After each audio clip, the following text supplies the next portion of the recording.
update you on all the running stories, and connect you to the newsmakers. Citi News.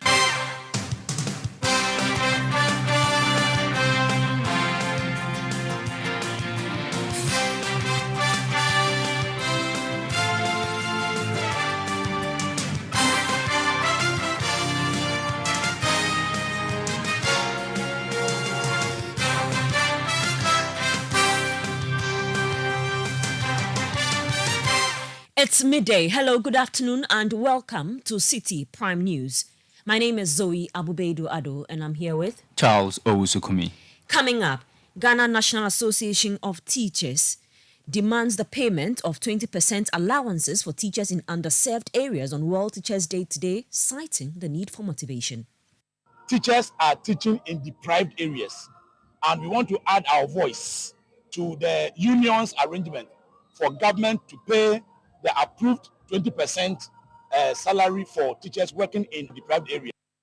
Still ahead, committee investigating Quarry explosive disaster in the Shama district, which claimed 6 lives, request 1 more week to finalize report after missing initial deadline. Also coming up, MP for Boko Central, Mahama Ayariga, criticizes Central Bank Governor's response to the Occupy BOG protest as arrogant. How can you describe people who have conducted themselves this way as hooligans? And you are the governor of Central Bank. But I can understand where the arrogance of power has sent some people. And later, 3 persons arrested in Adaklutreffe in the Volta region for trying to steal the transformer in the community. This news is also live on all our partner stations across the country. In the Western region, we're on Beach 105.5 FM in Takrady, Bono region, Greener 95.9 FM in Sunyani, Ashanti region, Focus 94.3 FM, and Orange 107.9 FM both in Kumasi, Volta region, Revival 99.3 FM in Tajivu, Radio Bembela 91.9 FM in the Northern region. In the Upper East region, Tanga 93.7 FM in Bolga, Upper West, Tonsong 97.3 FM in Hua, and Drapa 96.1 FM also in the Upper West region. Across the globe, you're on citinewsroom.com and also on CityTube on YouTube. Citi Prime News at 12 midday. Update you on all the running stories and connect you to the newsmakers. Many thanks for staying with us. Now, members of the Ghana National Association of Teachers, NAT, are demanding for the payment of 20% allowances for teachers in deprived areas. The teachers are reflecting on their contributions to nurturing the country's workforce and are calling on the government to recognize and reward their efforts. Some teachers spoke to Citi News during the celebration of World Teachers' Day in Takrady in the Western region. Teachers are teaching in deprived areas, and we want to add our voice to the union's arrangement for government to pay the approved 20% salary for teachers working in underserved or deprived areas. That is one. Secondly, teachers also need some allowances, the housing allowance, the fuel allowance, the clothing allowance. I mean, any allowance that a worker in Ghana is supposed to get. Teachers also deserve it. So on this occasion, we want to ask government also to implement some of the provisions in our collective agreement that has been lying down for a very long time. We expect them to implement that one as well. And then our laptops, we have paid part of the laptop. As we speak, many teachers have not received. We want to appeal to government. Some have received, some have not. So as early as possible, government and then the K technology, they should ensure that other unions are talking to them. They try to provide the remaining laptops for the teachers. Looking at where I have started and the job description, whenever I see my learners or see children, school-going children around, I feel so good, so proud, because I can also boldly say I'm part of, or I'm making an impact in our next generation, and it's a good thing. Well, government is currently doing a lot. Yeah. But like the saying go, live at least. We always ask for more. And we wish that the TLMs, the teaching and learning resources that the teachers always advocate for, to enhance teaching and learning if government can provide more, especially the technology tools like the computers, the laptops, and what have you that we need in our various classrooms to enhance teaching and learning. I think it will go a long way to help. I'm very proud because without me, others cannot continue with their lives. I enlighten the brains of many people to become who they are.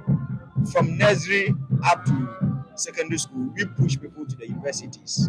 So whether a basic school teacher or secondary school teacher, we are really helping everybody to get to where they want to achieve in future.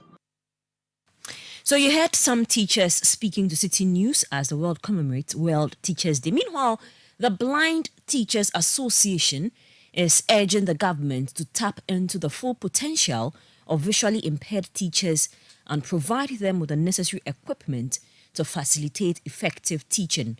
Chairman of the association, Joseph Annan, is advocating for improved support and resources to empower blind teachers in their roles.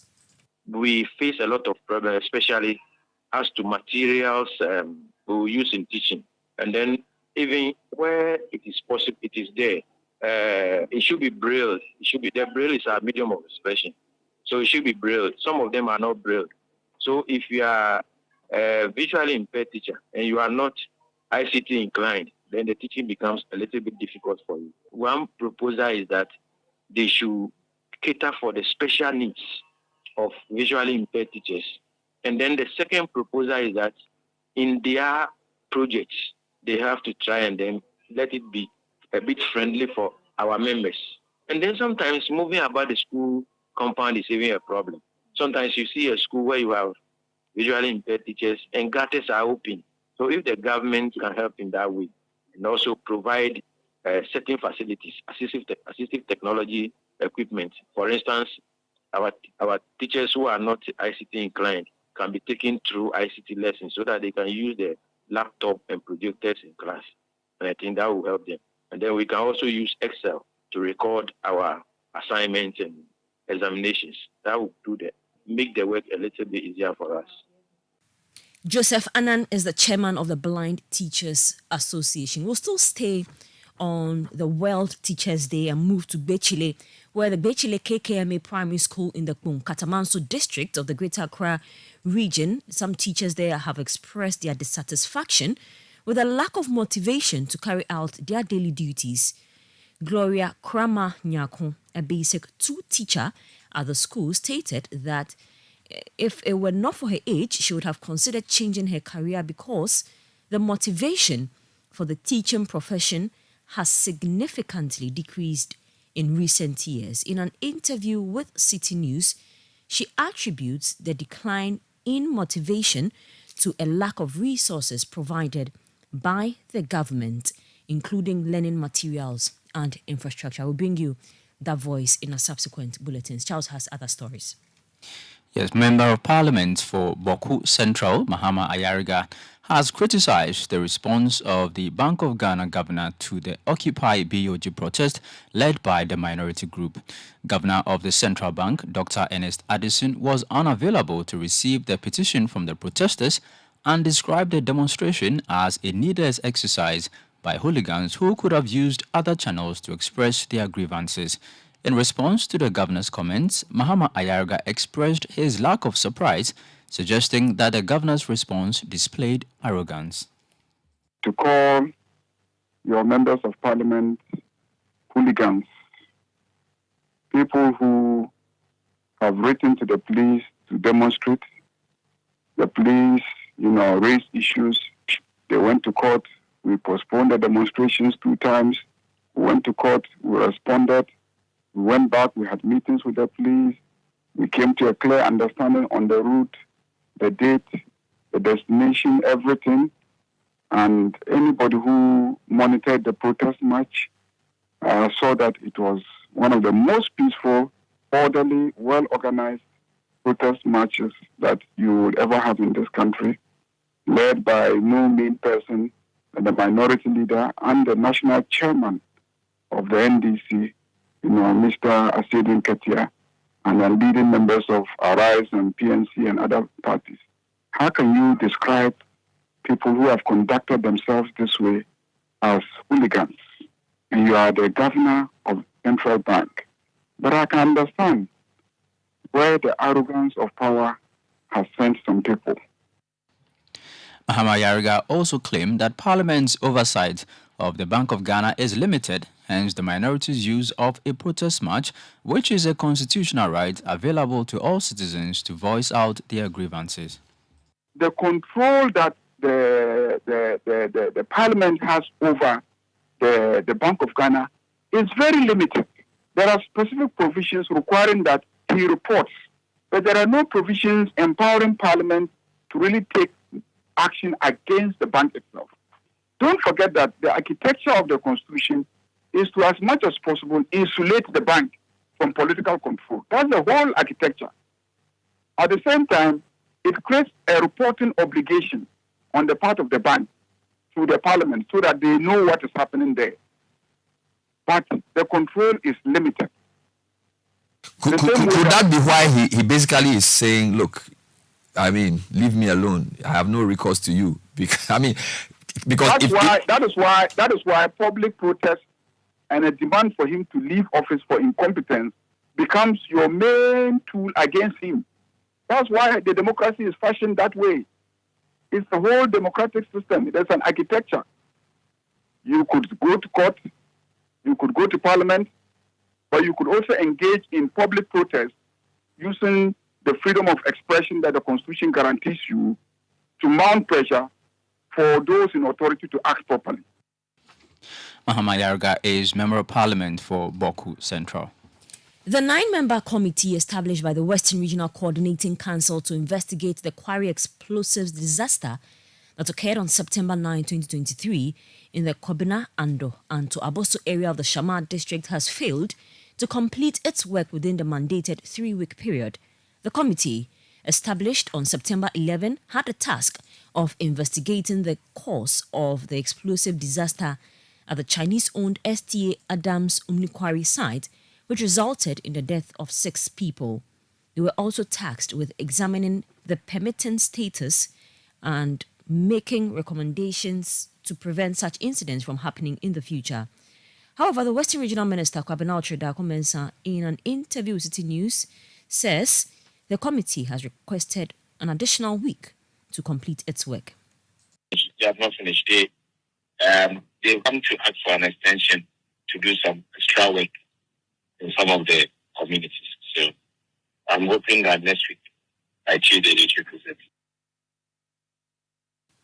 That was the Western Regional Minister, Kwabena Okyere. Now, 3 individuals were caught by residents of Adaklu Trefe in the Volta region while attempting to steal a transformer in the community. The suspects were discovered by a hunter who raised an alarm, resulting in their arrest. They have been handed over to the Volta Regional Police Command for prosecution. Public Relations Officer for the ECJ in the region, Benjamin Obing Entry, commended the vigilance of the community members and urged the public to remain vigilant against such unlawful activities. These 3 individuals are in police custody at the Volta Regional Police Command.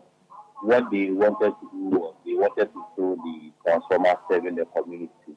And this is a negative activity that is on a gradual rise within the region, whereby you see people go around our transformers and then vandalizing the transformers to show some parts of the transformers. And it is important to note that the transformer is the most expensive component in our network. And once the transformer is stolen and damaged, the community will not get power supply. So imagine the reaction of these 3 people causing the entire community not to have power supply. So if there is any hospital in the area, those people will not have power supply. If there are schools, they won't like to study, they will not have like to study. If there are churches, there are mosques. In fact, even there are schools, they will not have power supply. And even these communities normally use power supply to pump water to the community. And these people will not have electricity to pump water to the community. And then, so the action of these 3 people has a ripple effect on the entire community. And this is not the only area where experiencing such vices. Even there are other instances where you see the service cable connecting the residents and customers who are electricity people being vandalized by these individuals. So we humbly ask the general public to be on the lookout. It should help us protect these installations in their community. Benjamin Obingentry is the Public Relations Officer for the Electricity Company of Ghana in the Volta region. Youth for Human Rights International Ghana, a human rights organization based in the Bono and Ahafo regions, has condemned the alleged brutality of a 17-year-old boy in Salam Krom, a farming community in the Kraza South municipality of the Bono East region. The young boy was allegedly beaten by personnel from the Ghana National Fire Service and some unit committee members for reportedly stealing his father's maize to buy a pair of shoes. He is currently receiving treatment at the hospital. The Bono and Ahafo coordinator for Youth for Human Rights International Ghana denounced this act of violence. We wish to condemn the act by the members of the unit committee and then some officials of the Ghana National Fire Service. We say this alleged issue is uncalled for. Also, we are also going to call on the Commission of Human Rights and Administrative Justice, the Ministry for Gender and Social Protections, and other non-governmental organizations to investigate into the alleged brutalization of this poor boy. So we've reported the matter to the Nkranza District Police Command. We've informed the fire service, and we expect them to take swift intervention so that the perpetrators will be brought to book. That was the Bono and Ahafo coordinator for Youth for Human Rights International Ghana, Kwame Bafo Eje. To the Bono East region now, where Municipal Chief Executive for Atebubu Mountain, Edward Owusu, has expressed his intentions to assess the roads connecting Pursuit Number 2. This decision follows the residents' announcements that they will not participate in the upcoming district-level elections and the 2024 general elections if their poor road network is not fixed. While acknowledging the residents' concerns, the MCE also mentioned that other roads in the municipality are currently undergoing construction. We have a lot of roads in our municipality. Currently, a lot of them is under construction. And then the road that they are talking about is not all that bad, like they are saying. I know the place. So because of this, I will go there and find out for myself the state of the road for now. Maybe because of the rainfall, it has caused the road very bad. For now, there is no any plan for the work. That's why I'll go and see the road for myself. I'll call the assemblyman there and verify I'll go with him. That was the Municipal Chief Executive for Atebubu Mountain in the Bono East region, Edward Owusu. The Pantan Government Hospital has launched its Operation Set the Captives Free initiative in commemoration of World Mental Health Day. This initiative is designed to provide comprehensive care to homeless individuals dealing with mental health issues, with the ultimate aim of reintegrating them into society and restoring their sense of dignity. The head of Public Health Department at the Pantang Hospital, Dr. Alex Usuansa, provided details about the initiative and its objectives, emphasizing the importance of mental health as a universal human right. Art of Living has always dreamt a world without violence, a world free from stress and anxiety. Post-pandemic, there has been so much anxiety. I'm sure Ghana is not out of that. See from Ghana, from our suicide researchers, that many of our young adolescents are experiencing challenges. And this is a wake-up call. One way we can implement the research we have done. We do apologize for bringing you the wrong sound bites there. Let's move on to some other stories.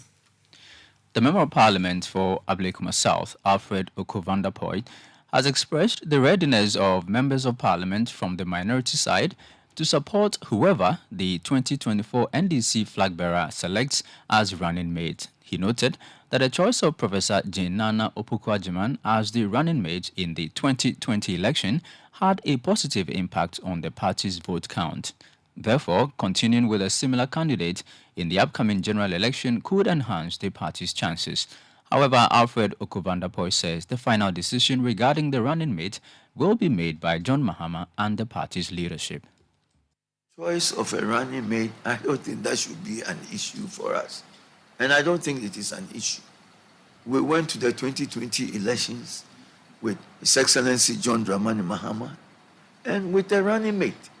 The decision is with our leader, John Dramani Mahama, with the party elders to make. So I don't think anybody should make that a challenge for us.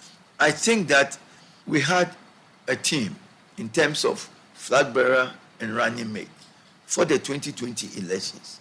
We didn't complain. We went into that election. We increased our votes, and we are where we are today.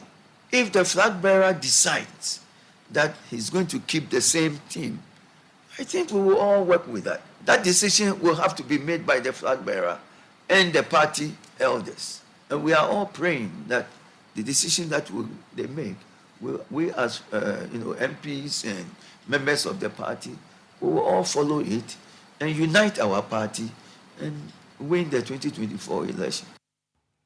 That was Member of Parliament for Ablekuma South, Alfred Oku Vanderpoy. You're still listening to Citi Prime News on 97.3 Citi FM. Still to come, Kumasi Metropolitan Assembly resolves to strictly enforce directive of restricting tricycles from operating within the Central Business District. We'll bring you details of this and many more shortly. Please stay. Citi Prime News at 12 midday. Updates you on all the running stories and connects you to the newsmakers.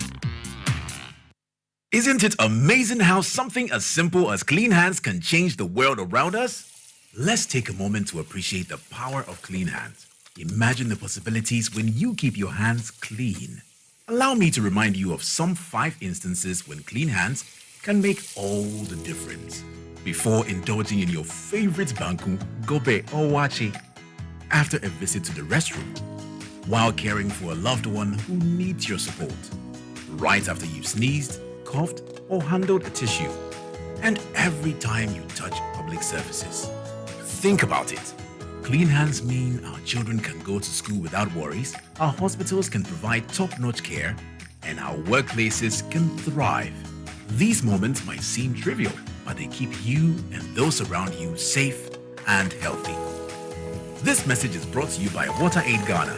Follow us on social media for more tips on hand hygiene. Ajwapa, what's all this condom business? Oh, I've told her over and over again that she won't get pregnant, and she's still insisting. Oh, isn't she the same person who said we would not have sex till we go out for at least 2 years? For all this time? Oh, and she still can't trust me enough? Ama, when I try to do something small, no, condom this, condom that. So handsome man like me, she probably thinks I have HIV. Using a condom will protect you and your partner. Condoms are effective for protection against a wide spectrum of STIs and HIV infection. Don't take risks. Use a condom every time. Always come prepared. This advert is brought to you by the Ghana AIDS Commission. Citi TV is live on DSTV, GoTV, and HD+. On DSTV, find us on channel 363. On GoTV, we're on channel 117, and on HD+, get us on channel 108. On a digital TV, run a new search, but take note that without an antenna, you cannot access Citi TV. Citi TV can be accessed on any free-to-air digital box, like the GoTV and HD+ boxes. Citi TV, it's your world. Citi Prime News at 12 midday. Updates you on all the running stories and connects you to the newsmakers. You all come back. Let's move to the central region of Ghana now, where health professionals are growing concerned about poor health-seeking behavior among pregnant women, which is undermining efforts to reduce the maternal mortality rate. Pregnant women in the region are reportedly not fully committed to attending antenatal care and often do not follow the medical advice provided to them. Central Regional Correspondent Calvis Tete has more in the following report. The Central Region, according to the Ghana Health Service, remains the best in terms of maternal health care delivery. The region is recognized for maintaining low rates of maternal mortality in the last 3 years and has been declared as the best region for safe baby delivery. In 2020, the region recorded 75 maternal deaths. The figure, however, rose to 79 the following year and reduced by 10 to 69 in 2022. Half of the year 2023 has seen 29 maternal deaths occurring in the region, which is a sharp decline in the figures. We recorded maternal mortality 2020 was 75 maternal mortality, number of women who died, 75. Then unfortunately 2021 it shot up to 79, but 2022 it came down to 69. That means that we've reduced by about 10. Then for this our half year we've recorded 29. We pray that it will come down. Like the way we are moving 10-10, we are hoping that at least it will come down to maybe 50, and subsequently we will drop in one day. We will hope to record no maternal death in the region. The Regional Health Service seeks to reduce the numbers even further and has made it a priority. But the Directorate is concerned about the attitude of some pregnant women who fail to seek and pay regular visits to antenatal health facilities. Their failure to also observe medical advice offered by experts is also a factor that is affecting the Zero Maternal Mortality Project. The region has done well to reduce the number, but then we also advocate that we can have a year without recording zero maternal death. Yes, and one of the problems or the challenges are sometimes getting access to healthcare. The health facilities are there, but then health-seeking behavior is one of the key things. You refer clients, you ask clients to come back for review, and they don't really adhere to the counseling that prescribers do. So for that, we are engaging the stakeholders, that's the community health committee and other stakeholders, to help reach out to the people, for them to understand the need to report to health facilities when they are pregnant, especially in the first trimester. Sometimes, women, somebody can get pregnant without even knowing. But then if they report in the first trimester, or at least they have 4 visits per their ANC period, it helps to identify problems early. If you need to refer, if you need to put in measures to prevent any complications during delivery, it helps. So this is one key challenge that we have, and we are trying to use the community volunteers and other people to bridge that gap that we have. So far, the Gomwa-Potin Polyclinic holds the enviable record of zero maternal death among its peers. It has not recorded any maternal death since its establishment 5 years ago. Medical Superintendent Dr. Jerry Kwekuvlad Nkebe gave reasons for achieving that feat, but expressed worry over the poor road network and the lack of adequate infrastructure in the enclave. He fears the nature of the road and infrastructure challenges at the facility can topple the enviable record that has been achieved so far, and is pleading with authorities at the Gomwa East District Assembly to put in place measures to address these challenges.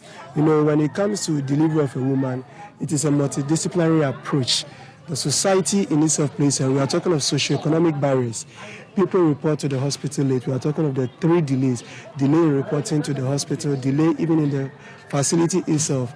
The road networks that's there, the poverty status, even the mindset of people. Some people believe that delivering at home is best and delivering in the hospital is a taboo. So when they do all this, they come to the hospital at a moribund state, terminally ill, and there's little you can do. So that is one factor.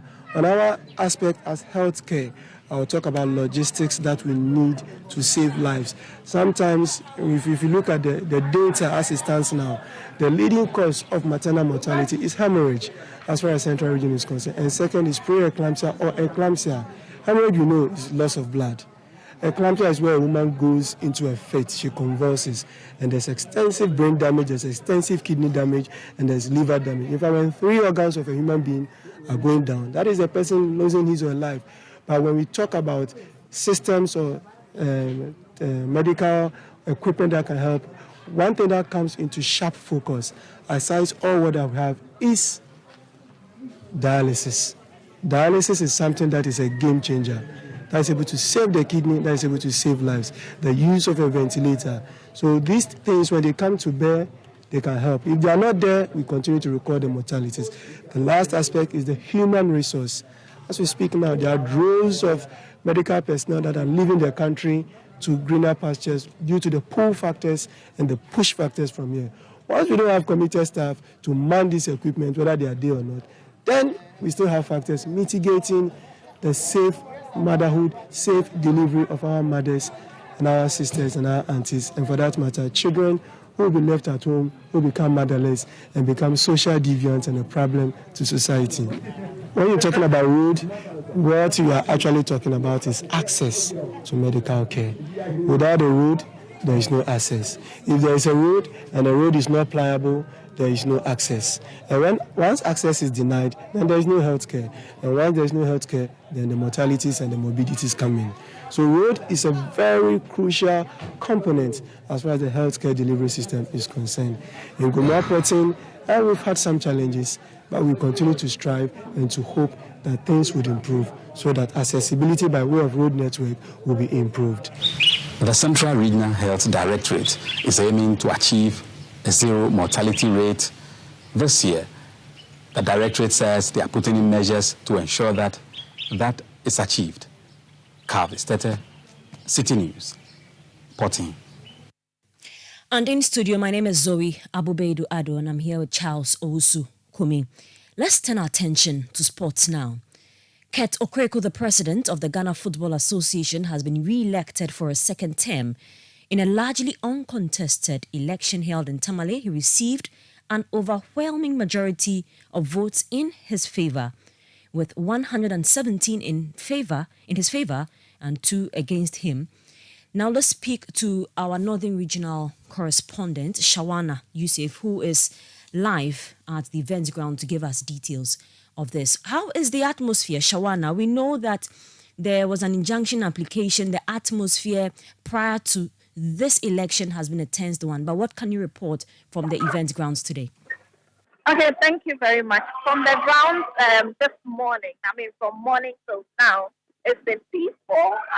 All of the delegates who are here to elect, they've been peace since morning, and the process went through smoothly.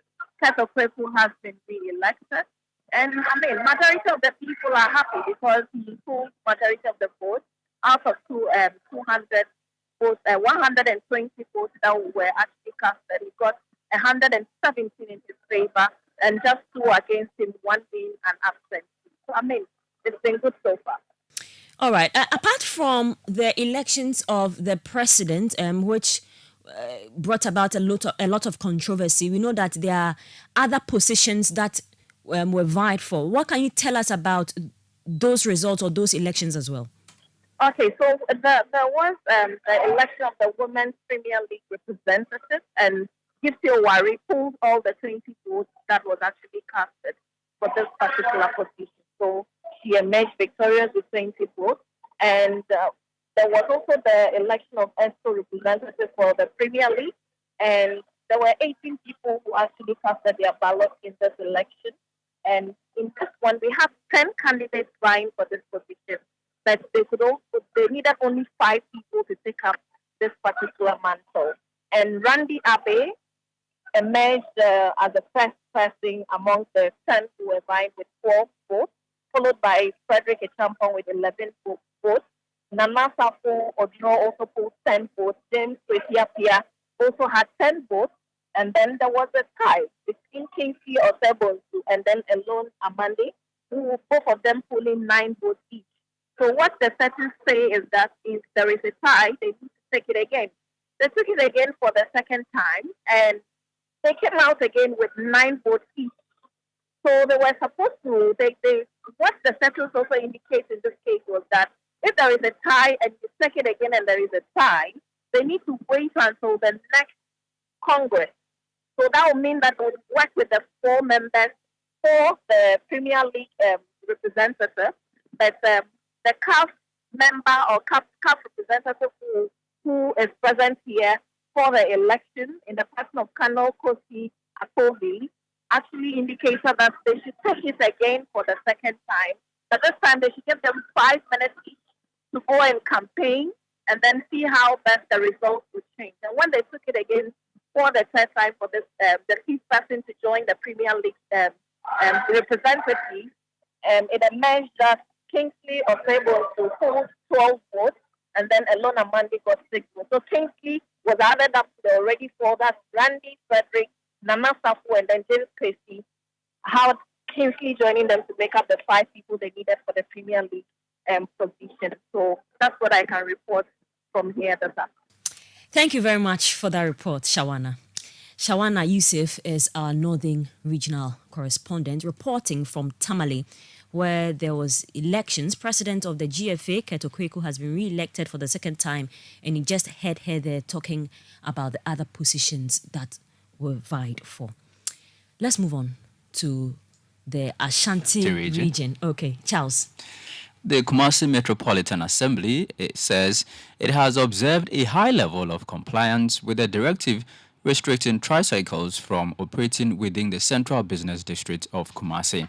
The Assembly issued the order to help control congestion in the Central Business District. Speaking to Citi News, the Public Relations Officer for the Assembly, Henrietta Efia Kunedu Abuaji, says the Assembly is intensifying efforts to ensure all persons who flout the regulations are sanctioned accordingly. The restriction on the tricycle in the Central Business District of Kumasi is still in place and is still being enforced. We have most people complying.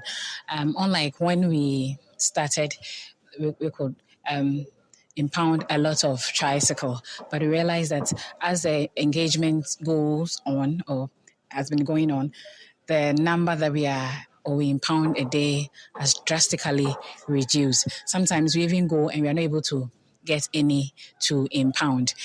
Work starts at 8, and so maybe some might come before that 8, and then we also close around 5. So as at now, what we do now is that the enforcement team goes around the CBD around 2:33 p.m. because we realize that it is that time that some of them try to sneak into the CBD, and then when we go, we're able to arrest about 4, 5, or sometimes 20, and then we bring them in, and then they pay a fine, and then it is released to them. She added that the Assembly has commissioned a plan to conduct a thorough review of the exercise to ensure the general effectiveness of reorganizing transportation within the metropolis. We were not targeting tricycles alone. We said it was a transport reorganization. And so when we started with the Pragia, we realized that some of the trotro drivers and others were even aligning themselves before the due dates for them.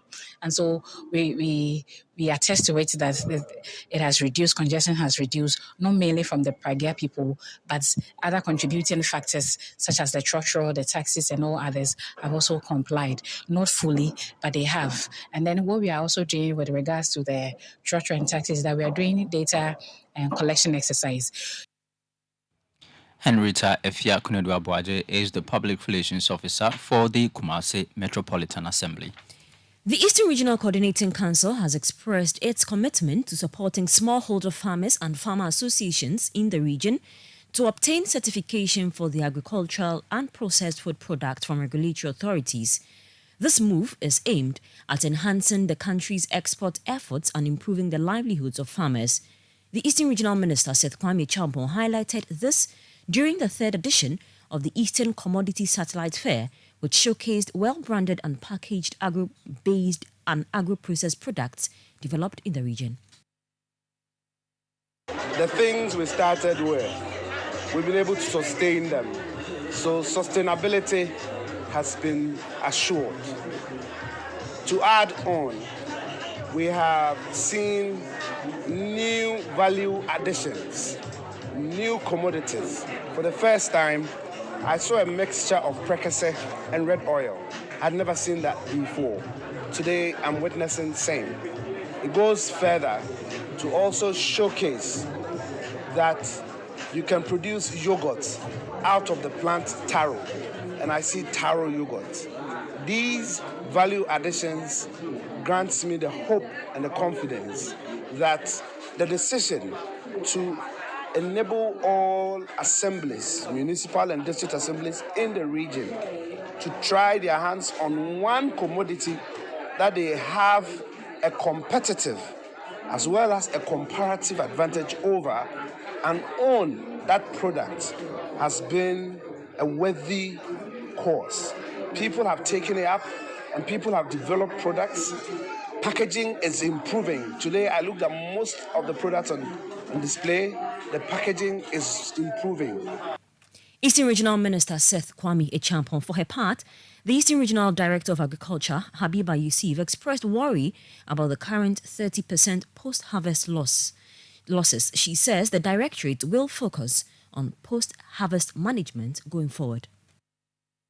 When you talk about percentage of post-harvest losses, it's close to 30%. And that is a major challenge in our agricultural sector. Farmers farm, at the end of the day, they lose much of their products or produce through post-harvest losses. So we are looking at post-harvest management through value addition. So you get your produce, then you add value.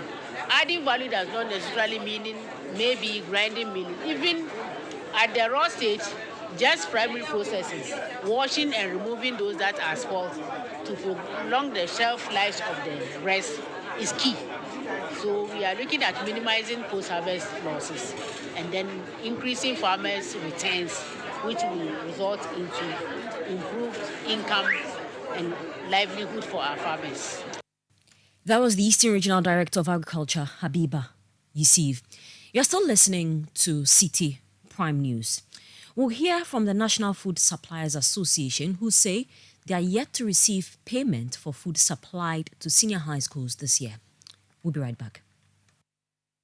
Citi Prime News at 12 midday. Updates you on all the running stories and connects you to the newsmakers.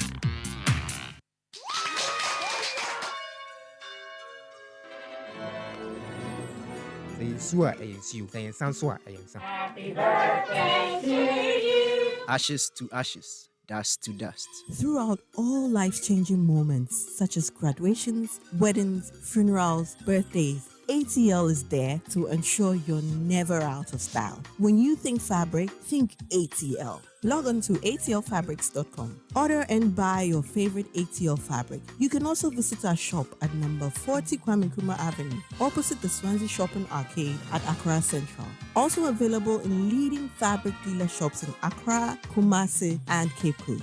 ATL, bringing fabric to life. You know the now. You are living the now. You feel secure in the now. But what about tomorrow? What happens when you can no longer do the things you love? What happens to your loved ones when you are no longer here? Get Mikakrawa from Prudential Life now and protect your future and that of your loved ones. With as little as 3 Ghana cedis, Mikakrawa covers you in case of death, total and permanent disability, or critical illness. Fafu is this year. Nadal, star 778 ash. Oh, I'm telling you this year. Come on this year. Down this year. See, no one knows tomorrow. No one knows tomorrow. Anything can happen. Once more, you will fit enjoy to sorrow. In such times, we rely on insurance. Charlie, no need to borrow. Citi Prime News at 12 midday. Updates you on all the running stories and connects you to the newsmakers. You all come back. The National Food Suppliers Association has revealed that its members are yet to receive payment for the food supplied to various senior high schools across the country in 2023, despite a previous picketing by the association in July, during which they demanded payment of about 200 million cedis owed suppliers for 2022. The situation for 2023 remains unresolved. According to the association's spokesperson, Kweku Amedume, while payment for 2022 has been made, negotiations with the National Food Buffer Stock for 2023 are still ongoing. 2022 arrears have been settled in full. So as I spoke with you, buffer stock doesn't owe suppliers in respect of the 2022. 2022 arrears have been settled, and we've been informed that plans are far afoot to start rolling out the payments of the 2023. And so that's what we're waiting for. Last 2 weeks, we had a meeting with Buffer Stock. In that meeting, they agreed that in the next, which is next month, in about a week, to enter into next month, in about 2 weeks of this month, they were going to do of the 2023 areas too. So we're hoping to hear something in respect of the 2023 areas. We're getting close to the 2023, and we would not want these areas to cross over into 2024. That is our worry, and we hope that government will come through with its promise of making the 2023 payments by the close of this month. Kweku Amedume is spokesperson for the National Food Suppliers Association. Now, the Media Coalition Against Illegal Mining has commended Domahine Osajifo Osiadeyo Ajiman Bedu II for taking a strong stance against chiefs involved in illegal mining within his jurisdiction. The coalition views this as a positive step in the fight against illegal mining and calls on other authorities, including President Akufo-Addo, to follow suit. Domahine, who is also the president of the Bono Regional House of Chiefs, has required divisional chiefs and their elders to sign an undertaking to protect Doma lands from illegal mining activities. Here is convener for the Media Coalition Against Illegal Mining, Dr. Ken Ashigbe. I think the chiefs are beginning to show the way it ought to be. Once you have people in leadership, it is either you are competent enough to handle the task, or you are incompetent, or you are complicit in it. So if you are not doing your job, it's either you are incompetent or you are complicit in the activity. And the 2-4 set the pace well. Domahine is also following up. And our expectation is that the president will do the same.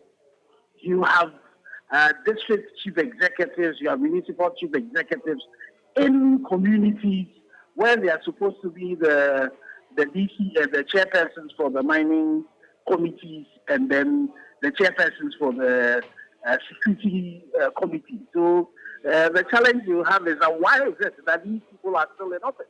And then you still have galamsey going on, and it's becoming brazen, And so we hope that the president would also toe the same line.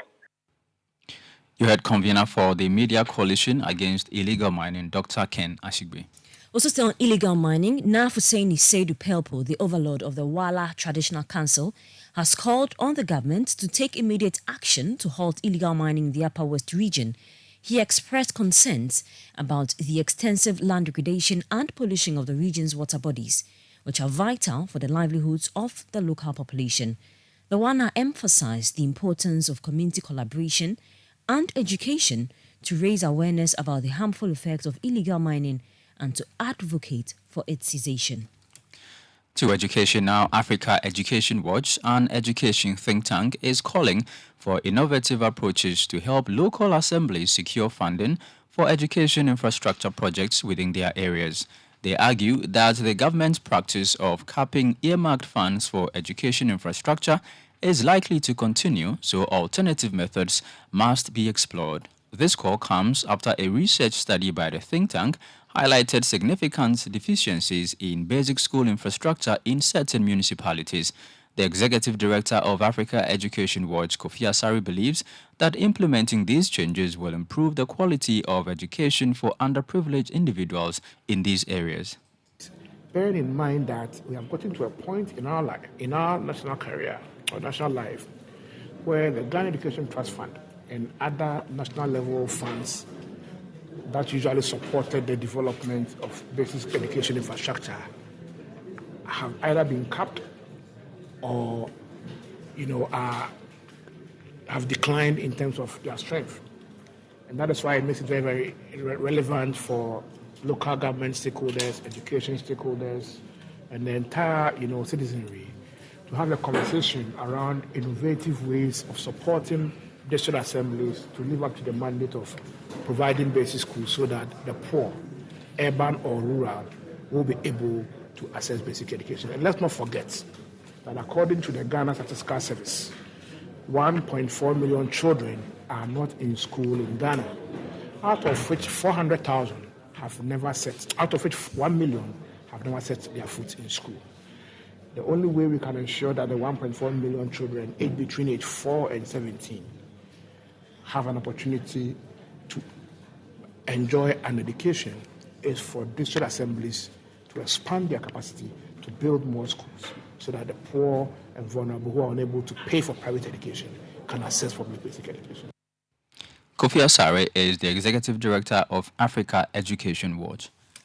The National Schools Inspectorate Authority has announced its intention to start enforcing the law requiring private schools to register and obtain licenses for their operations starting from January next year. This action is in accordance with Section 98 of the Education Regulatory Bodies Act 2020, Act 1023, which requires all pre-tertiary education institutions to register and obtain licenses 6 months before the act comes into effect. Dr. Higa Hildampedu, the Inspector General of the authority, stated that this decision comes after months of engagement with stakeholders. The law mandating NASIA to register through licensing of all pre-tertiary schools in Ghana came to be on August 26, 2020.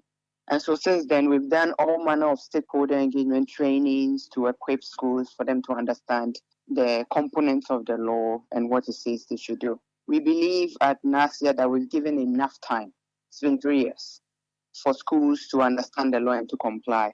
So starting January 2024, we plan to enforce. What do we mean by that?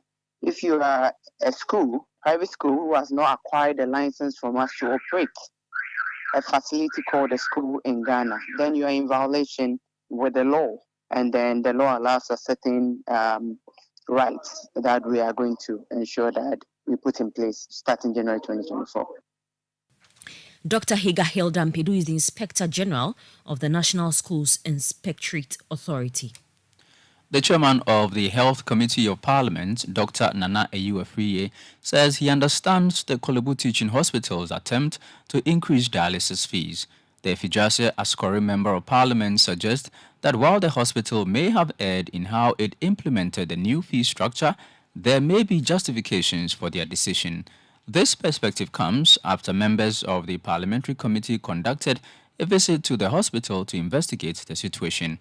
Dr. Nana Ayuafriye says the hospital has been asked to provide documents related to their proposed fee increase for further discussions. We would invite the minister, we would invite the NHIA, and then we need to come to a point where nobody is worse off. When they bring the proposal, we sit with the ministry and the NHIA, and then there is a way that there can be further subsidy or cost can be taken care of some other people who will do that. But for now, we cannot blame Kolebu. I realize that I wouldn't blame them on any day. And then they should also know that in as much as they are under recovery, and then their costing is almost around 800 and about 50 cedis. The law also says that come to Parliament for parliamentary approval on fees and charges. So, one, we don't want the place to shut down. On the face of the letter, I'll go for mercy. You can't shut the place down. Because if you say you are looking at the dictates and going by the strict dictates, then you say that, okay, then we can't work. What we have told them is that continue to work, do your under recovery, bring your proposal, bring your contract, we bring the ministry, we bring the finance, we bring NHIA, we'll sit. By the time we are done with the meeting, we'll definitely know how to help with dialysis finance. Dr. Nana Ayuafriye is the chairman of the Health Committee of Parliament. Now to our earlier story, where the Pantang Hospital has launched its Operation Set the Captives Free initiative in commemoration of the World Mental Health Day. This initiative is designed to provide comprehensive care to homeless individuals dealing with mental health issues. Let's now hear from the head of the Public Health Department at the hospital, Dr. Alex Ousonsa.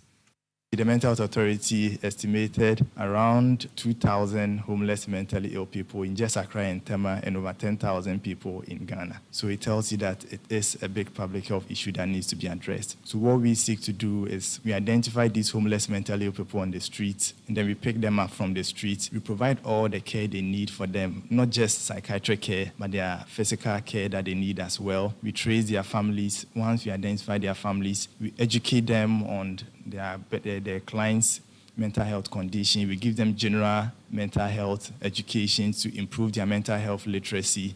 And then we go ahead to try to link them to employable skills as well before we repatriate them into the community. And this project is very capital intensive. For now, we've had individuals, we've had churches supporting the project. So a church may identify a mentally ill person in their community or around the church or anywhere and then tell us that, okay, they want us to pick up this particular person. We've had individuals that will see someone and then tell us. So that's how we've been going. Head of Public Health at the Pantan Government Hospital, Dr. Alex Owusu-Ansah.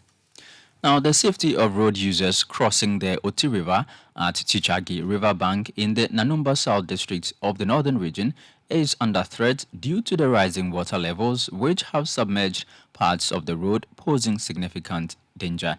Citi News conducted an on-site assessment of the situation. In addition to the escalating water levels in the Oti River, water has inundated the road leading to the riverbank at 3 distinct locations.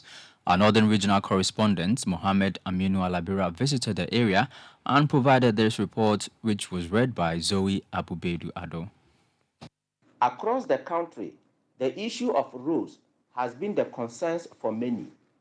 While some are fortunate to have good roads, others are complaining bitterly about the poor state of their roads. In Bimbila, in the Nanumba North Municipality in the Northern Region, the town is lucky to fall within the Eastern Corridor catchment. It is within Lot 6 and the stretch is almost done.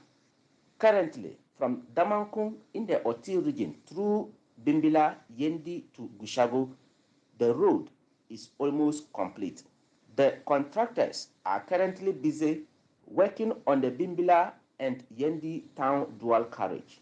In Bimbila, some youth feel that the original demarcation of the road is being reduced, as some structures originally marked for demolition are for now left out, a situation they describe as worrying.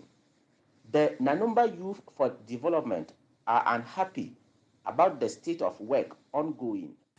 We do apologize for bringing you that wrong report. Let's now turn attention to Citi FM and Citi TV's literacy challenge now. And a student from the Silicon Valley School in Accra, Kusia Bimpoma, Japan, has been honored with a Medal of Excellence by Citi FM and Citi TV for achieving a place among the top 10 finalists in the literacy challenge. On October 7, at the Crystal Palm Hotel Annex in Tesano, the top 10 contestants will vie for the coveted prize of 10,000 cedis in a quiz competition.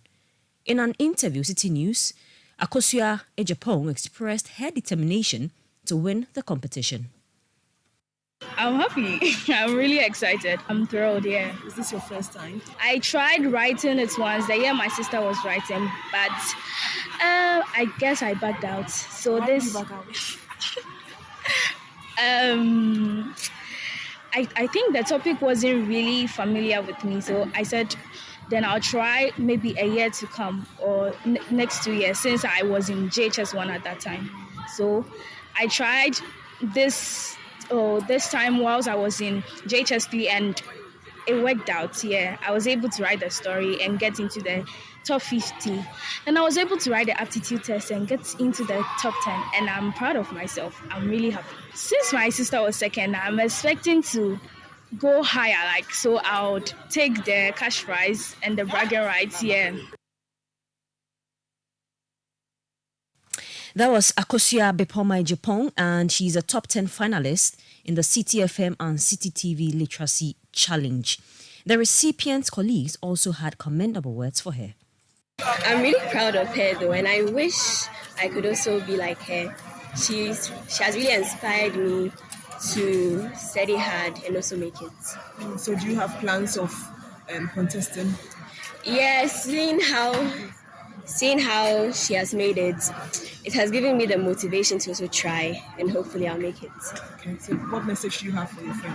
Well, my friend, I'm just saying that I'm proud of her, and I think she can go far, and I can't wait to see how she becomes a star in the future. I'm 14 and a student in JHS3 at Silicon Valley International School. So Bimpoma is a top 10 finalist. Yes, it's crazy. I mean, to make it that far, it's inspirational, it's motivational, and I'm proud of her, and I'm also inspired by her. It only teaches me to push harder next time. That's all I've learned from her. So you had some colleagues of Akosia Bepoma Ejopong, who is a top 10 finalist in the Citi FM and Citi TV's Literacy Challenge. The Literacy Challenge 2023 is proudly sponsored by the Ghana National Gas Company, Ruby Crunchy Biscuits by M4 Foods, SIC Insurance PLC, Prospectus Ghana Limited, Dext Technology, A-Life Soap, and Fortune Rice. And that's it for Citi Prime News, which has been live from our studio at Adabraka in Accra. For more news, please log on to citinewsroom.com. My name is Zoe Abubeduado, and I did this with Charles Owusukumi. Please stay tuned for the afternoon's edition of Citi Business News. Citi 97.3.